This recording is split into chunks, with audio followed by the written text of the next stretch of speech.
It never gets old. Every single piece is something you've never done before. You're like creating emotion to give to somebody, and that feeling is absolutely unreal. I'm Ben Huckey, Portland, Oregon native, and I'm an artist.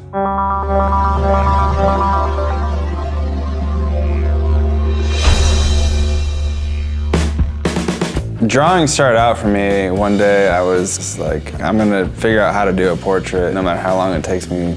I spent an entire week doing it, and then ever since then, like, it's so organic and it's just my life. My art is realism to a point, but I don't want to be labeled as anything, and I can't think of my art as being labeled as anything either. My favorite thing to draw is objects. There's no screwing up. You have to measure everything out perfect, and I think that's what keeps me drawing every day is the challenges, so those are absolutely my favorite to do. When I shoot a reference photo for myself, I want to make the object look like it's coming out of the paperwork. You can draw the object or the portrait as is, and it'll look great, but you get that contrast to it, and it's really going to come alive with all the details.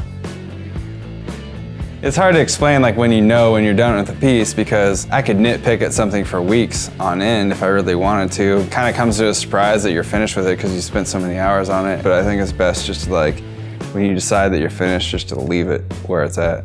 I taught myself not to stress out over the drawings, because 90% of the time when I'm starting a drawing, I don't know what the hell I'm doing, because every single drawing is new and every single drawing is different.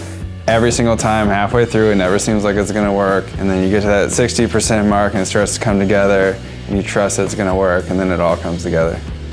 That feeling when you set your pen down and you have to step back and look at it, and then you finally tell yourself it's done. That feeling is like unexplainable.